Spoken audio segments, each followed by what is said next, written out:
Everybody will get started. It's 8:31. I know some are still joining, but we will get rolling here. This is the Traffic Advisory Committee meeting for the town of Wakefield. It is February 16th, 2024. The meeting is being recorded and will be posted to the town's website and WCAT. Ask that everybody in the meeting remain muted unless you're called upon to speak. Closed captioning is enabled, so if you could make sure to speak clearly and remain muted when you're not speaking. Item number 2, we're going to take attendance. Present for TAC members, myself, Joe Anderson, Bill Renault, town engineer. I see Dan and Lois Benjamin. I see Steve Mayo, Matt Keeley.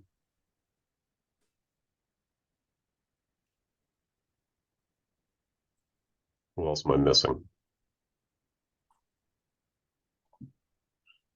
John Connors may not be with us just yet. I'm with you, Lieutenant. John, you there? Okay, I see you there. John, how you doing? Good morning. Good morning, sir. Okay, item number 3, Dan, if you would lead us in the Pledge of Allegiance, please. I pledge allegiance to the flag of the United States of America and to the republic for which it stands, one nation, under God, indivisible, with liberty and justice for all.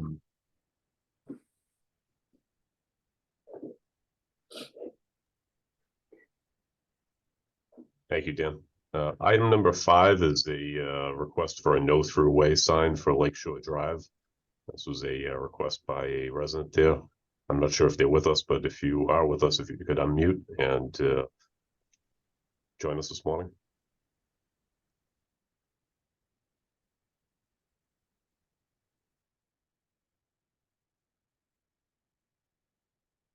Anybody here from Lakeshore Drive for the no-through-way sign request?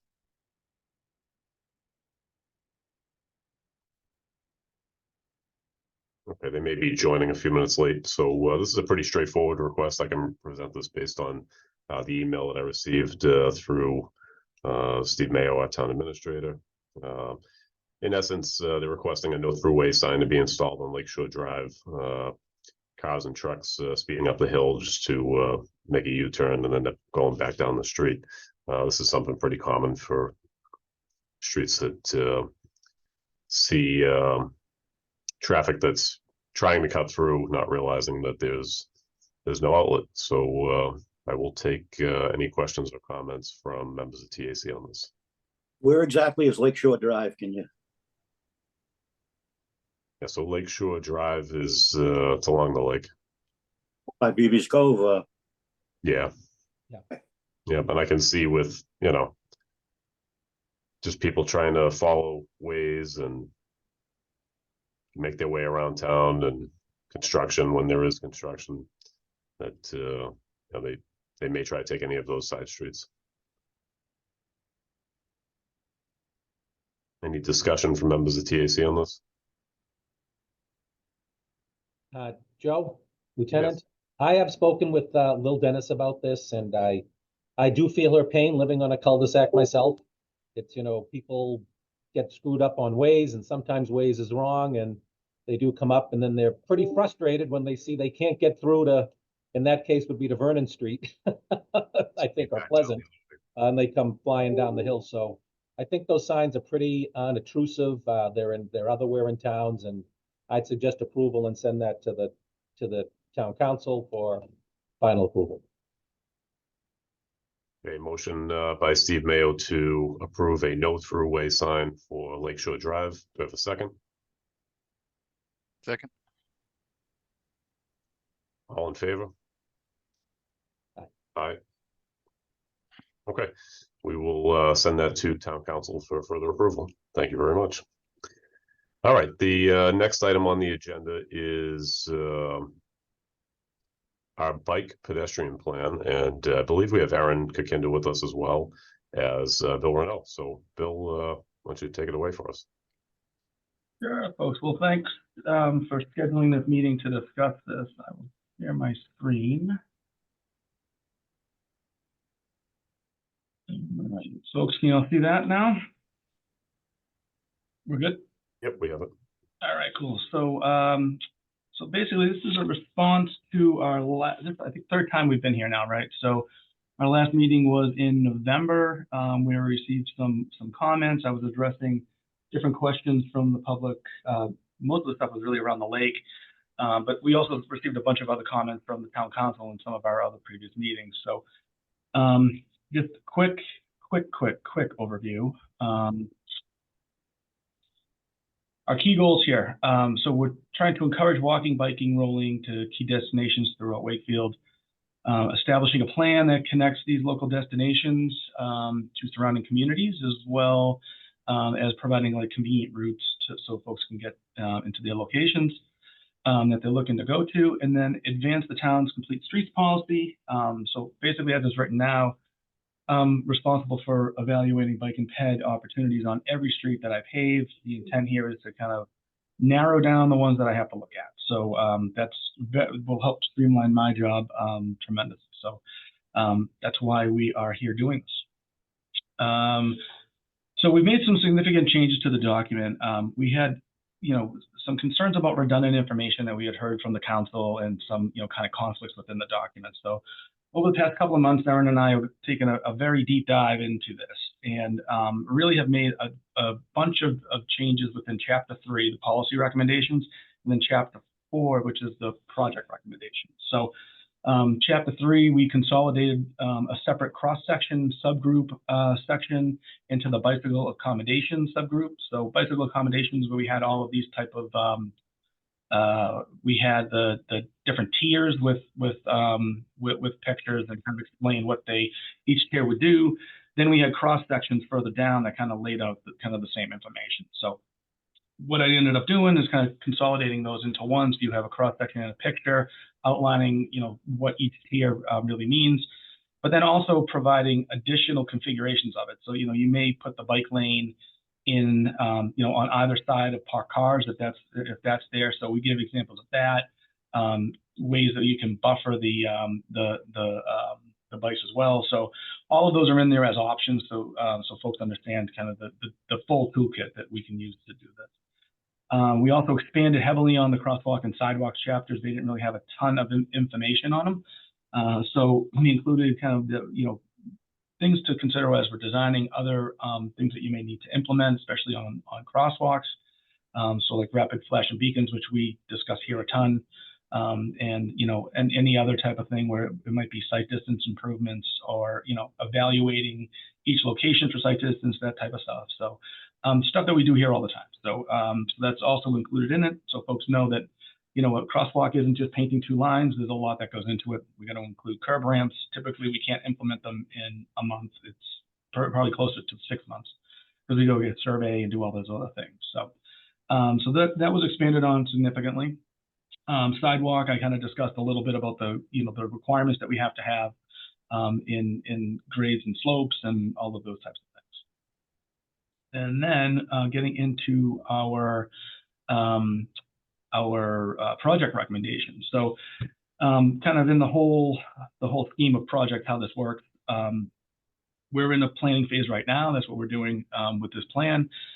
As we eventually adopt this, if I'm hopeful we will adopt this, we move into design. So one of the big comments at the last TAC meeting and at the town council is that we have TAC recommendations before we implement any of the projects within the plan.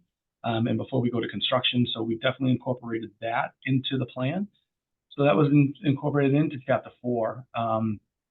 Chapter 4 highlights basically, that we need to have this basically in the first paragraph that the TAC has to recommend and town council approve any of these projects. We also consolidated sections within Chapter 4. One of the questions that I heard from the council was that the document was confusing to go through because of how the hierarchy of the bike networks were. So we kind of created more of like a formatting tree throughout the document to make it easier to follow. And this way, if there are questions that are specific, you can always provide that to us, highlighting a specific section. So it makes it a little bit easier to make modifications before we get to the final document. So kind of looking at how this all works, we have the overall connected regional networks So that's like the landline that MAPC is calling it. As we sling down a rung, we start looking at the greenway corridors. And so basically those are the corridors that are part of this regional network. They're proposing 4 within that. So that's the Mystic Highlands Greenway, our Breakheart Greenway, and then the Rail to Trail. From there, we go into Wakefield corridor branches. So, you know, a good example would be the Mystic Highlands Greenway, where as that's coming up through Melrose, we kind of broken that into 3 different segments. So those segments are basically the branches, is what it's called in the document. So it gives you individual, you know, sections of the new corridor that we're looking to do. And then from there, we go down one more rung where we start talking about street-specific, you know, treatments and how that's gonna happen. We also looked at the arterial and collector street section project recommendations. So we subgrouped them into 2. So we have bicycle accommodations that are clear and sidewalk projects.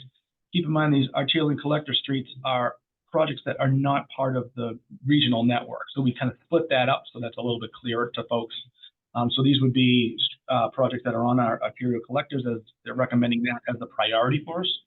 And so we included as basically a bike and sidewalk project as individual sections, and also formatted that so that they have consistent information to them all. Some of them were a little light, some of them were a little heavy. So we try to balance those out so folks understand a little bit better of what the overall scopes would be.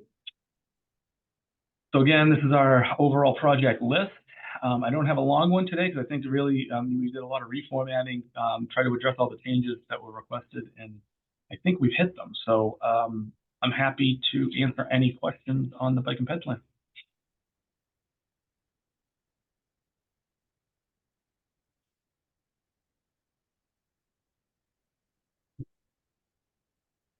Joe, I think you're muted, but my friend. Sorry about that. Thank you, Bill. Appreciate it. Just want to see if Erin has anything additional for us. I know that the 2 of you have worked very hard on this, and we spoke the other day about the revisions and some questions and some input that I had on this plan. And I think by and large, it's this final draft is it's really well done. I like where it's at.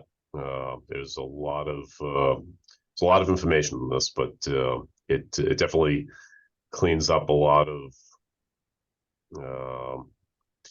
I guess concerns in town that we have with cyclists and pedestrians, and kind of the future of how we're going to tie that into existing projects and some of our improvements in town. But Erin, if you have a little bit for us. No, I think Bill really touched on all of it. I'm definitely, when me and Bill, I mean, we've sat through this a million times. You know, when you look at a document so many times, you start to lose kind of what you're looking at. But I think this last time when Bill and I went through and kind of restructured it, I think I'm really happy with this final draft. And yeah, I think, you know, the way that we structured more of the projects, I think is a lot more clearer and makes it a little easier for Bill and his team to follow. And so, yeah, no, I appreciate everyone's time. We probably should just highlight, a slide that I forgot to put in, next steps. So we'll be before the town council on the 26th. They have been provided the same document that the TAC was provided. MAPC currently is formatting it into their original format that they had, not without the letters and stuff, but just kind of making it look a little bit prettier. So that's happening and ongoing right now. It will go out for public comment today or Monday, between the 2 of those days, for everybody to provide comments to the council. We'll be before the council on the 26th. And then I believe we're going to be at the first, I think we're targeting, you know, hopefully a vote or adoption for the early March meeting if everything aligns. So that's our kind of next steps and where we're looking to go. Thanks, Bill. Sure. All right, so I will open it up to members of TAC at this time. Maybe we'll start with Matt Keeley. Yeah, I don't think I have any additional comments. Great job. Looks great. All right, thank you, Matt. Steve Mayo. Steve is still on mute. I'm sorry. I'd love to hear from the police and fire chief, but I think this is a much better draft, and thanks for all your hard work, guys, on this. Dan and Lois Benjamin. We're all on mute today. Usually it's just me. I was wondering, I look at the plan and I'm looking at the map, which is Yeah. very hard to read anyway, but it looks like there's an awful lot of cycle accidents at the intersections. In other words, the 4 intersections of Lake Power. Is there any reason for that, or is it the lights? Oh, I wouldn't say it was the lights necessarily. I mean, Joe and I had talked about this. I don't know, Joe, do you want to maybe take the lead on this? Yes. Yeah, I think so Joe would know more. Dan, the problem with these accidents is you look at the statistic, right, and it looks, a certain way, but when you get into the accidents themselves, there's a bunch of different reasons. Sometimes it's poor lighting, sometimes it's pedestrians crossing it, not at a marked crosswalk. We had a cyclist accident that involved an intoxicated cyclist that rolled out onto North Ave into a car. So sometimes it's just a number of different things that may or may not be specific to a risk that we would typically consider a pedestrian or a cyclist to have when they're on a roadway. I don't think there's anything specific that we've seen that's a trend or an area of concern around intersections or crossings specifically where we've seen anything statistically significant in town with accidents involving cyclists or pedestrians, with the exception of, I would say, crosswalks in the square in the downtown area. Obviously, there's just so much roadway width there, and that's been already addressed by the Envision plan to reduce that width and create bump outs and extensions and shorten the crossing distances. So I think in town where we've had some of those concerns for pedestrians, and we've had accidents, they've usually involved people backing out of angle parking, which has been addressed by Envision, or people not seeing pedestrians because they're just coming from so far away, and it really needs to be addressed with the curb extensions there. So nothing specific to answer your question that we've seen. No, I just noticed that there was twice, maybe 3 times as many, like you were saying, in the square area between the junction and Salem Street. I also just want to note more on the formatting thing, Dan. The maps I know are kind of hard to read, and so we're hoping I know it will once we get the document. This is a document that Bill and I kind of played with. The maps will definitely be a lot clearer to read. So. Okay. All right, thank you. Joe Conway, any comments?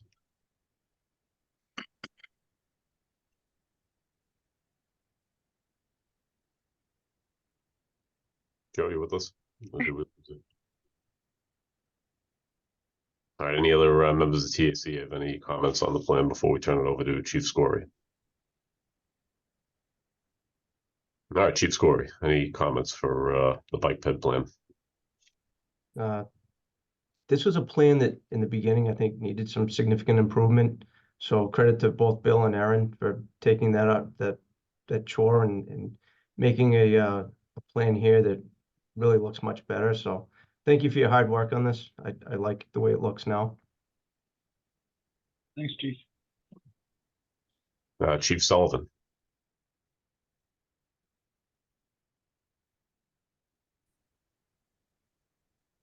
Chief Sullivan, you have any comments for us?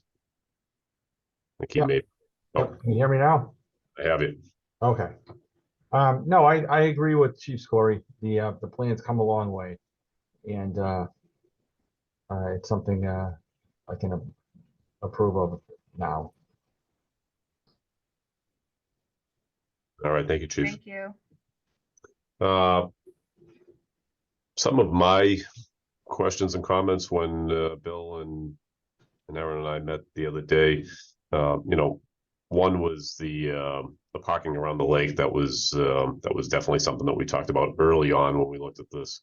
And Bill has told me with this plan, I don't know how much everybody's gotten into this plan that isn't a member of TAC, but as it stands right now, no parking to be eliminated around the lake. I think Bill came up with some options that achieve both, retaining our parking around the lake and making things safer for cyclists and pedestrians and connecting this to the rest of the network. So I like that plan. I think that was something that we were concerned about, and that's been addressed. The response that Bill and Aaron received from the survey group is probably one of the larger responses of surveys that the town sent out. So that's a pretty good response that they got on that, which is probably shows how important it is to people in town that they took the time and completed the survey. So that involvement is important. Consistency, I think, is important. We talk about consistency with signage in town. I brought up crosswalk consistency, and that's something that Bill has in this plan and is a priority of the DPW to have our crosswalks painted the same and look consistent throughout town. So that was something I had a question on, but that is in the plan. Not only just consistency with how they look, but where we put rectangular rapid flashing beacons. We can't have flashing lights at every crosswalk. Problem with that is, drivers are just going to ignore them, right? So we really need to use those in town to highlight crosswalks that, see a lot of traffic volume, maybe in an area that has other challenges. So, that's in there as well, where we place those and, when those are needed. There's some traffic calming in there that I like, especially around the lake near Cumberland Farms. I think that area definitely needs some traffic calming around Main and Lowell Street. There's a lot of crossing that goes on there to the local businesses, and there'll potentially be even more with the development that's ongoing there. So he has that in there as well. We see some crashes there at Main and Lowell, pretty regularly. So I think having that be a priority is important as well. We talked about the rail trail, and I expressed how I think that needs to be really a priority for the town, getting that up and running. But it is, and there's some logistical issues with MBTA and right of way and things like that. So Bill has been working tirelessly on that, and that is a priority of the town. It was my kind of question is, where does the rail trail stand in this whole plan? Because I know that when that opens, the recreational use of that rail trail is going to be it's going to be big. When people realize that we have it, people are going to come from all over to use it, and residents in town are going to enjoy it. So that is a priority, and they're working very, very hard on that. We talked a little bit about intersections, signal improvements. That's more something for Bill's intersection plan that he has ongoing. But intersection improvements with signals and pedestrian signals do directly relate to pedestrian and cyclist safety. When you have excessive traffic queuing, people start to drive crazy, right? They drive reckless, and that directly can impact the safety of pedestrians and cyclists, especially when they don't see them because there's too much traffic, there's gridlock. We see that a lot in the square. So that is something that I asked Bill to make a priority with his intersection improvement plan to try to reduce the traffic queuing in town in areas like Water, West Water, Main Street, North Ave, and Broadway, and try to link and upgrade some of those existing signals, create some protected phases for some of those turning movements to eliminate gridlock and potential head-on collisions. So that isn't really best suited for this plan, even though it does, it does obviously impact pedestrian and cyclist safety, but that is being addressed in other plans in town. Overall, like a bunch of our members have stated, this is a very well done final document. I know they've worked out on it, and I appreciate the hard work. I'm going to turn it over to members of town council first, and then members of the public. So we will start with Mike McLean. You have your hand raised. Good morning. Good morning, Lieutenant. Can you hear me? Yes, I can. Okay, just wanted to make sure I wasn't muting myself. Couple of questions. First, a comment, Bill. I believe, I had said we might want to put in to the rail trail piece that the town council had put in $1 million from ARPA. it's not a big deal. I don't think it's in there, or at least I didn't see it. I did read this full report as I've read all of them up to this time. Just something to think about if you want to add a small piece on that. Yep. My second item is on page, I believe it's 35, where we talk about the lake. There is an indication that we're looking to create a consistent clockwise shared use path of 12 feet. That seems to me to presume that people aren't going both ways. Could you fill me in on that? Yeah, so there are, so once we get into Quinnipiac Parkway, there's a potential for cyclists not to be able to go both ways. So I'm happy to change it just to have a consistent shared use path around it. If that is what you're looking for, that doesn't give me any consternation. Yeah, it's not particularly what I'm looking for. I just wanted to, I mean, I have a follow-up to that, which is, I think we all know that people, you know, don't just do clockwise around the entire shared use path and focusing more on the Main Street side. I noticed that on page 38, we talked again about a 12-foot wide path. But then when I saw your graphic, there was a shared use, there was a bike path, but there weren't any, there was no footage shown on your graph. I think it's down around page 40 on this version. And I'm just curious, you know, I'm concerned that relative to the parking in the bike path and what's left for the shared use path, that there are, you know, I know the initial argument was, well, people are, and I run the lake, so I do get pushed in the street a lot, but I'm also concerned now from the other end that we don't have enough space for all these shared usages, people running, people walking, people with baby carriages, people with dogs. I don't know, could you comment on that concern? No, definitely. Yeah. I mean, I think we're trying to create the room for all of that. That's what we're trying to do here. So, you know, the 12-foot is the goal. I mean, I can tell you on North Ave, we couldn't meet it because the sections where things neck down. I'm going to have to make decisions on the design when I get into the design. So, I mean, you know, I think we have the room with the information I have in front of me. And if I don't, then we'll have to come up with a different solution. So, I mean, these are kind of the, you know, again, 10,000-foot view here about what we think we can do in these areas. You know, and I've said, I think on previous meetings that, you know, as I've started looking into certain sections that are being paved or being worked on, some stuff doesn't work. So, you know, this is again, you know, I mean, we've been doing this for, I want to say what, now 2.5 years or so. So some of these projects have already started to come into fruition. Some are already under construction. So, you know, we've got into these things, and the ones we get into, we see that we have to make some adjustments, and we do that as needed. So again, they'll be coming back to you. So for final blessing, and, you know, if things don't work, we'll come up with a different solution. I mean, there's also, you know, grass strips shown in both of these. Those can be reduced potentially. So there's definitely other things. And if we're just talking about Main Street, you know, I think I've been pretty consistent. The fact that we also have drainage that needs to be installed, that's not necessarily taken account here.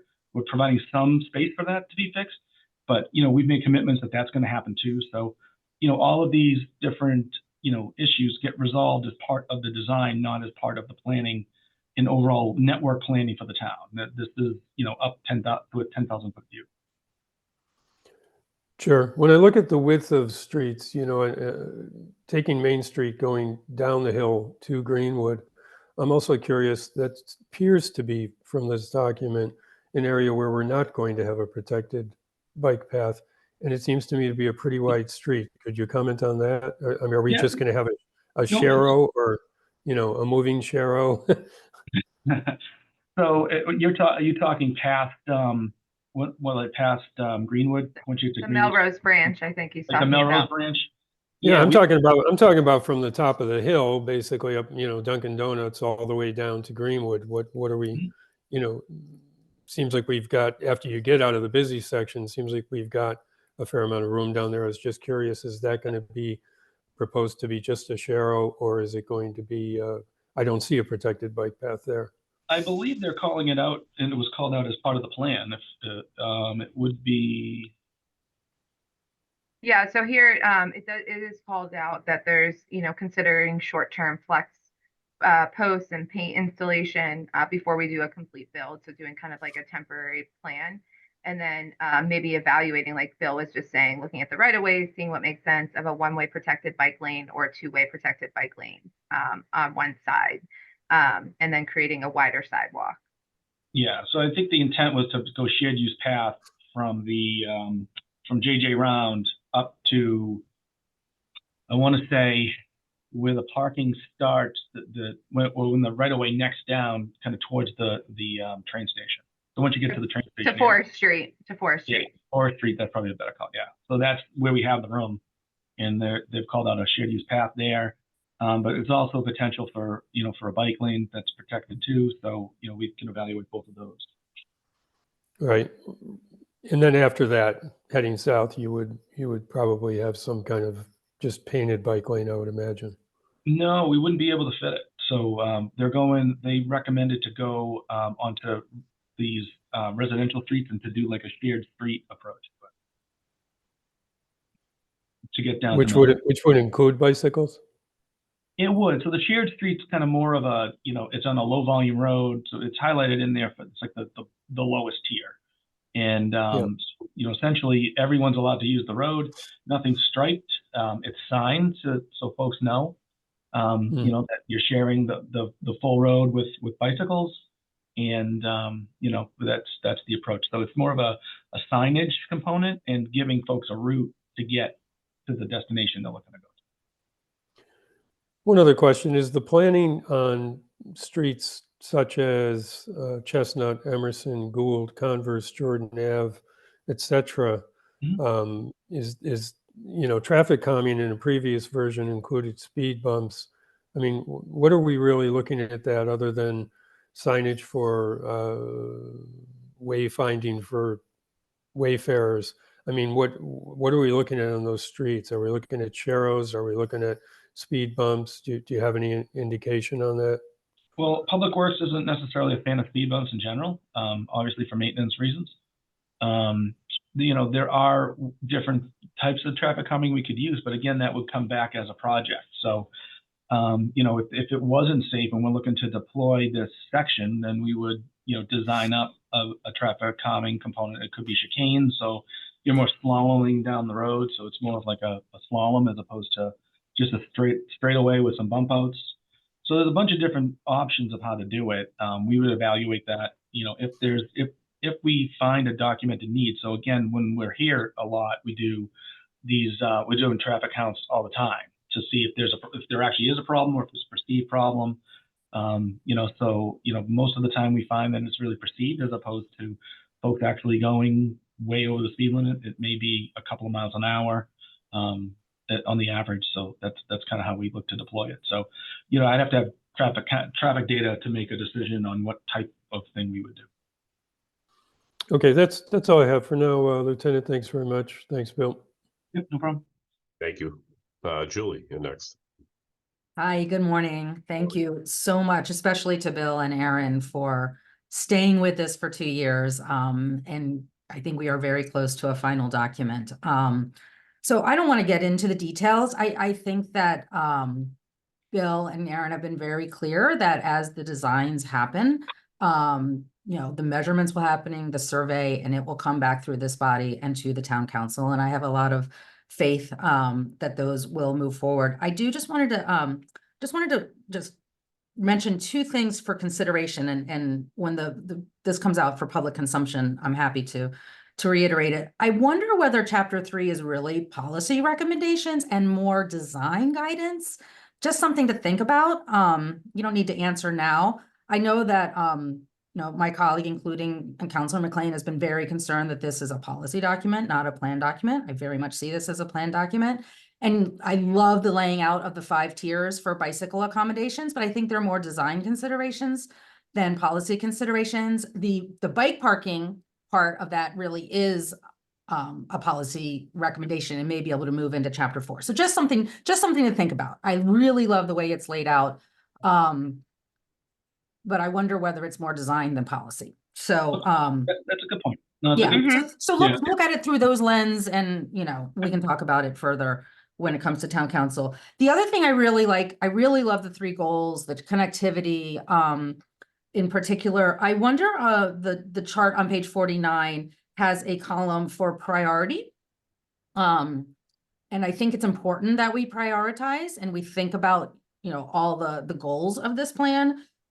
I wonder whether you could consider like making an additional column for funding. So right now the funding is kind of in the priority column. Yep, yep. And I completely realize that oftentimes we have funding from developments that are happening that we take advantage of and we fund something that might be low priority. I have no concerns with that, but I think that funding and priority need to be separate columns so that we can really think about, again, connectivity. Like again, I don't want to get into details, but the Water Street, from kind of Rosemary to the Saugus line, like that, we really probably need to think about that all as Water Street, right? And so maybe some parts of it are priority, but it might be because some things are funded. So I would just ask that those 2 things be looked at. If I can jump Yeah, in for a second. One of sure, the of other things course. that I did in my previous life is actually evaluate whether the funding, you know, the overall funding of the project. So like a good example would be like Forest Street, right? So that sidewalk construction is probably 15 to 20 times more expensive than a normal sidewalk extension that we would do. So we use that as kind of a part of the priority matrix that we did. So, I mean, we can Okay. do something like that too. So if it's funded, it's a higher priority. If it's, you know, if it's short dollars, then it's, you know, it has a higher priority than if it has a, you know, Okay, that's a really, I hadn't thought of that. So that's really, really helpful. And maybe we can just kind of give people so they know what the criteria are in there. That makes a lot of sense. But I mean, I think in general, I'm really happy, like Lieutenant Anderson said, this reinforces other plans that are going on in place with traffic calming and safe streets and safe routes to school. It brings us so far from just Sharrows, which is all we have in town right now. And as the report rightly points out, is really not a DOT sanctioned bike accommodation. So we need to get away from the Sharrows and into the right kind of accommodation for the town and for the usage that we have and that will come. And like McLean, I have, you know, I've read all of these documents, you know, been very involved in it. And I think that we are very, very close to getting this. And thank you all for sticking with it. And I thank the TAC for really taking the time to look into this as well and bringing the perspective of all multimodal ways of transportation throughout the town. Thank you, Julie. Maureen, good morning. Do you have anything for us before we move over to members of the public? No, I don't. I just, you know, I think Aaron and Bill and the rest of the team, I think this has constantly been improving. And I really appreciate everyone who put their time into it. And I'm excited, you know, Lieutenant, you mentioned the rail to trail. And I think that has been spoken about since my first day on town council. And I'm just so excited to see the fruition of it and us kind of make our town more walker and bicycle friendly. So that's it. Thank you. Thank you. Okay, so we will turn it over to members of the public. If you could have your hand raised, I see a couple already.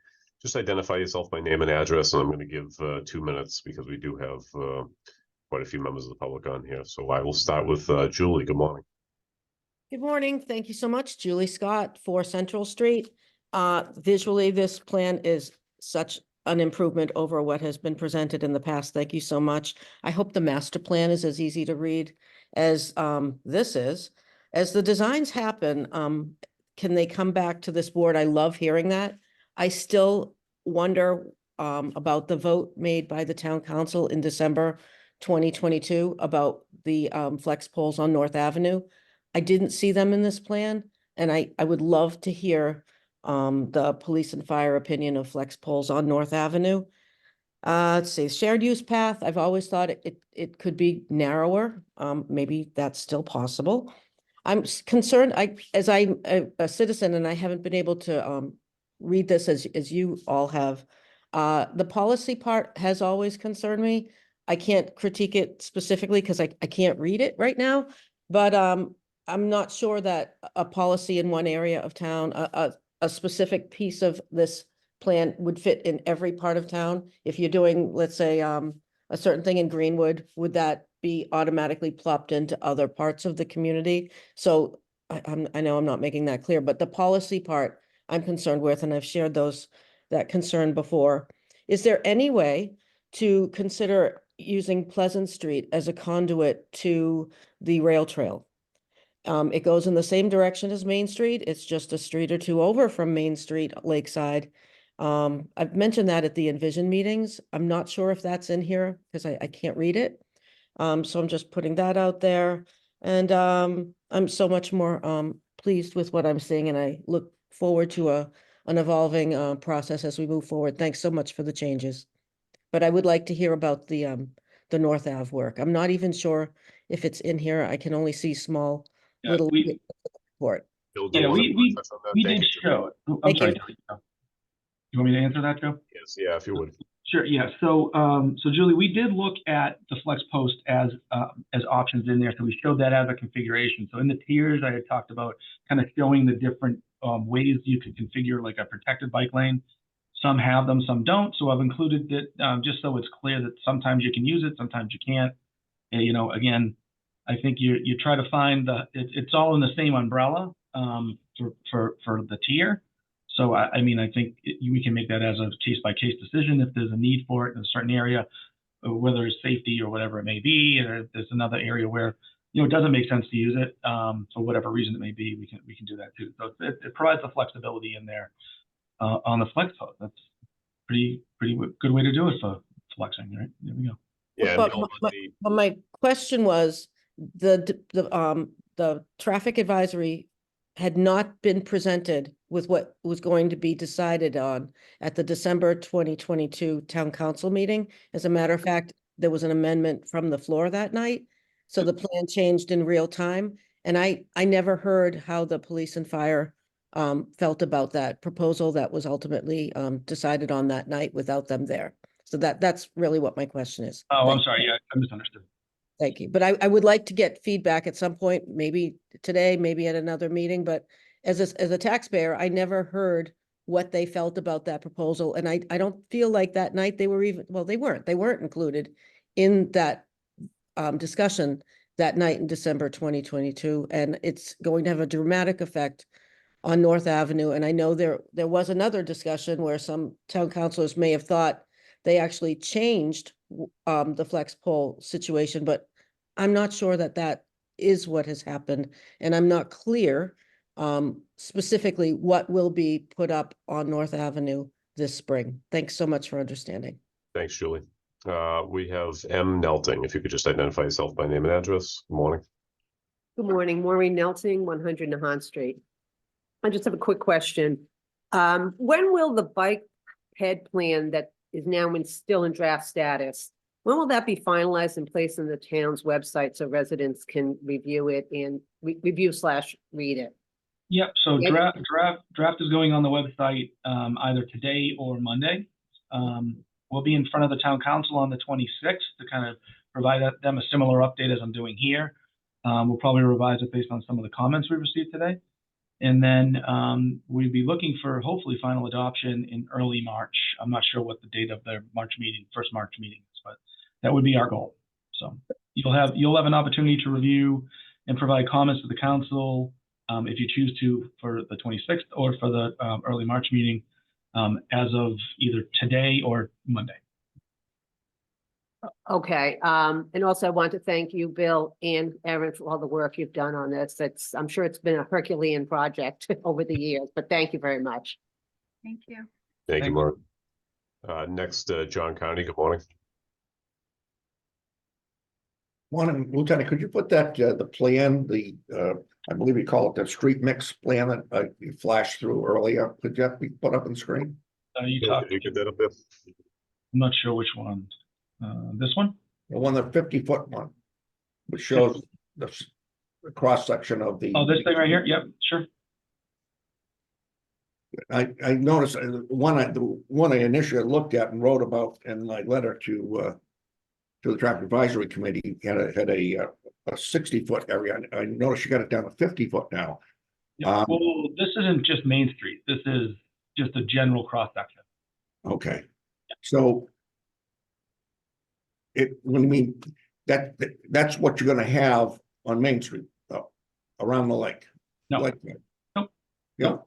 This isn't specifically Main Street. This is, so in there, in the policy section with Councilor Smith Galvin, maybe want to tweak.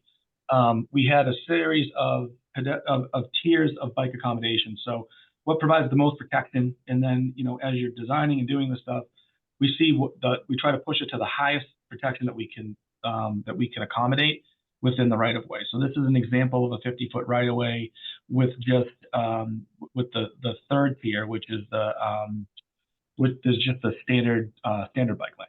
And this is just an example, so that's all it is. you have a cross section that shows what you're gonna do lakeside with parking allowed. I can, yeah, let me show you. Let me bring that up.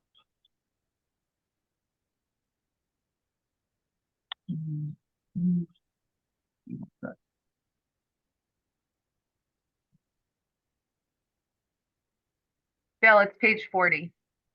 Yeah, I got it in my old presentation too. I got it up. So that's what we're proposing lakeside. You don't have the measurements on that. Yeah, right now we don't, but this was a draft that was provided. This is from a previous presentation. Okay, and when I'm looking at that, the previous presentation, that one I got from town hall, you're talking about a 60-foot area from the lake to the inside of the housing side of the of Main Street. Correct. And is that what you're planning? Because there's only 50 feet there. That's why I'm questioning, Phil. There's only 50 feet. No, it's a 60-foot right of way.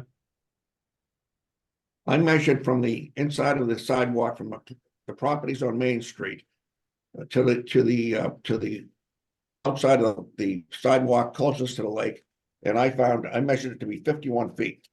There may be sections where it necks down, but it's a 60-foot right of way. If portions of the back of the sidewalk aren't currently part of the sidewalk, the right of way extends beyond it. And again, I measured it this past weekend in 5 different locations, and it's only 51 feet. Right, I don't know how you're going to fit all of this in a 51-foot area. No, I'm hearing your point clear. What the difference is you're measuring the constructed stuff in the right of way, not to the actual edge of right of way. So there's the property, basically where the property lines are. So there is town-owned land adjacent to the lake, right? And then the right of way line has basically a line that is in all likelihood a few more feet behind it. And that's why I think you're just not measuring to the actual back of right of way. You're just measuring to the what was constructed in whatever section you measured. Well, let me say this: it's going to take either a taking of property or extending out towards the lake to do it. I'd be glad to meet anyone up there, and I have my measurements. I measured it quite accurately in 5 locations. And having said that, I ride the lake every good weekend that I can. I drive from Lowell Street up around the lake 4 or 5 times, come home, and I go early, 5 o'clock in the morning, so there aren't any cars parked there. And I'm doing that for the fact that I know people are going to park there, and I appreciate that. I see other people on the other side of the street, Main Street, and they pretty much can safely drive down Main Street, going towards the head of the lake pretty safely.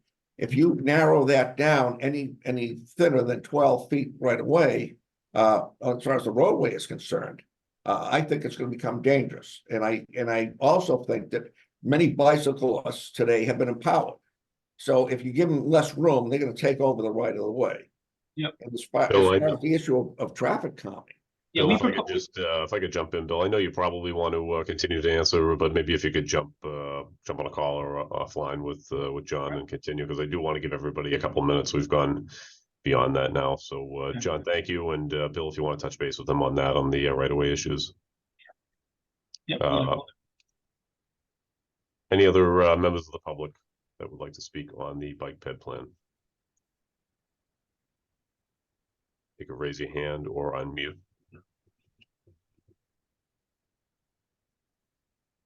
I'm going to go back to, in the meantime, I'm going to go back to Chief Scory about an earlier comment on North Ave. I know that the chief did look at all of these revisions along the way. So, Chief, do you have any comments for us?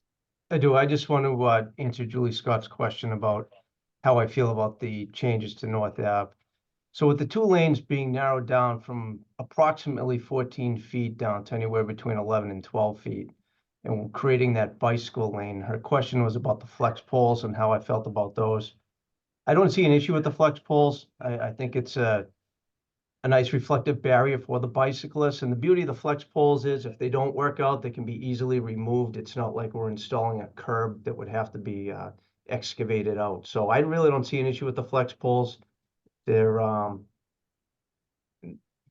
it's nice because they can either stay, they can go in the winter. If DPW needs to remove them for plowing, they can do that. So I don't see an issue with them. All right, thank you. Yeah, and Bill, I think it's important too. You've said it a few times here, but a lot of this plan is just that, it's a plan. And when you get into the design phase, that's when we really look at how much right of way we have, if things need to be narrowed in certain spots. Ideally, you've shown some renditions of, some examples of what this would look like. But we know that plans look great on paper, and you get out there and into the roadway, and you sometimes have to make adjustments and change things a little bit. But by and large, what I've seen the DPW do, they do a great job. Bill's team does a great job with the design of our infrastructure in town, and I've been there through the planning phase, and then I've worked traffic details when they've contracted out to have this work done, and seen it actually happen. More recently with some of the work out by Salem Street and Lowell Street, with kind of teeing off that intersection there is one example. I saw that on paper a while back, and I said, "This is going to work, Bill?" And you said, "Oh yeah, no, it's going to work. We're gonna get it done. It's going to get realigned. It's going to be better. You wait and see." And I was a touch skeptical just because it looks good on paper, but until you actually get out there and do it, you're not really sure how it's going to be. At least on my end, I know Bill does because he does this for a living. But to actually see it come together, it's just one example there. So they're great at what they do, and they make adjustments where needed on the design end. One other thing that I failed to mention when I was going through my list of comments on the plan was Audubon Road was mentioned. And I think, Bill, you were going to add that in there about, making some additions to the bike lanes for Audubon Road and Salem Street. There's been a lot of upgrades to our sidewalks, like we just spoke about for Lowell and Salem, outward toward Audubon Road. And I do see, especially our young people, commuting on bicycle from different areas of town, using Salem Street to Audubon Road to get to Market Street. So I think if that could be part of this plan, I'm not sure, what can be done there, but there's already been some improvements and upgrades. And I think if that could be part of the plan to get folks to Audubon Road, that would definitely be a good addition. So we spoke about that offline, but I just wanted to make sure that was included in the plan as well. Yep, definitely will be. Kathleen, you're next. If you could say your name and address and number. Kathleen 288 Wiley Place. I just had a question. I guess it's probably for Bill. When you mentioned that when you do a paving project, you look at the status of the sidewalks. Could you just sort of briefly touch on how you decide which streets get sidewalks, and if it's one side or both sides of the street?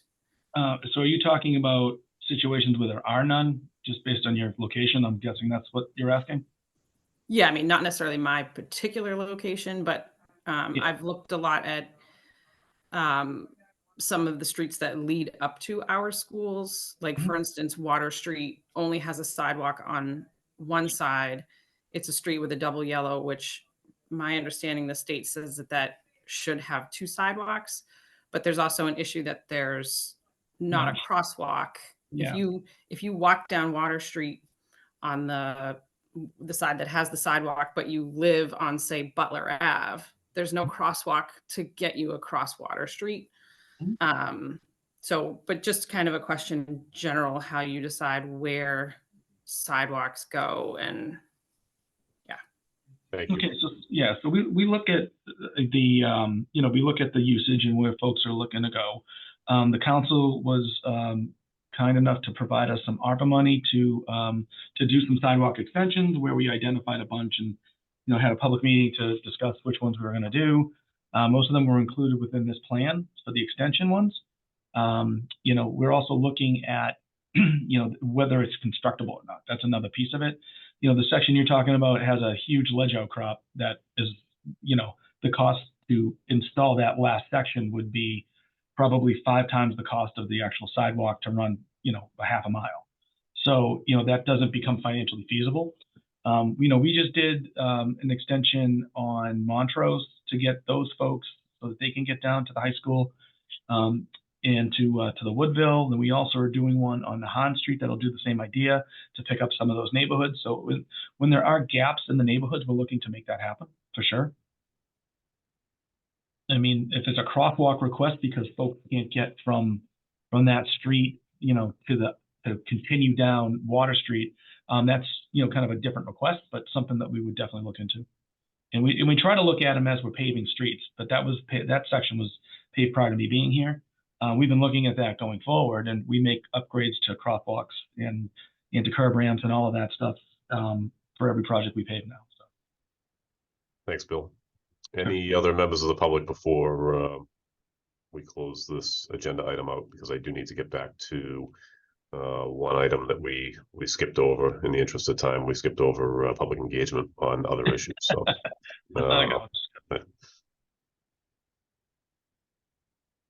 All right, any members of TAC have any closing comments? I appreciate all the feedback. I mean, I think it was very constructive today. This is terrific. So I think we're getting closer to the end, which is a positive. Yeah, and we'll make sure everyone knows when it's online, this group too, because I'm sure you have people that reach out to you. So we'll make sure you have the link and everything. Perfect. Bill and Aaron, thanks so much for your hard work. Appreciate it. Thank you. We'll move back to item number 4. Lieutenant, could I say one thing, Lieutenant? Sure, Dan. I know this is called a traffic advisory committee, but maybe it should be called a traffic and safety advisory committee, because I think this plan is a much better plan than the first one, and it's safety, and that's the important thing. And I'll agree with Councilors Maureen and Julie. This is a much better, safe plan for the town. And no, you're right. Even though safety may not be in our name, I definitely agree that that's something that's an angle that we always come at every decision on is what's safe. Some things look fine aesthetically, but if they're not safe, it doesn't really matter, does it? So no, it's a good point, Dan. And I'm wondering if Bill could answer this. Are we going to eliminate the fog line and also that metal guardrail at BB's Cove? The fog line we may have a 1 foot offset. I'd decide that down the road to determine what we're doing. I mean, because we'd have parked cars that are right there along the edge because we're looking to put the bike lane inside of the parked cars. So it may not really be needed because you're going to have, essentially all the lines for the parking stalls. Yeah. And so I figured it'd be confusing. Right now, people think that fog line is a parking space. So yeah, it's confusing for sure. All right, thank you, Dan. Item number 4, public engagement. If any members of the public have anything for traffic advisory that was not covered by an agenda item, if you could raise your hand, state your name and address, please.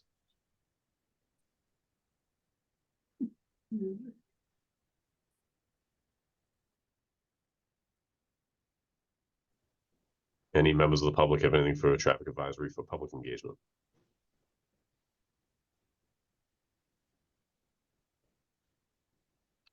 Anything else from members of TAC before we close out the meeting?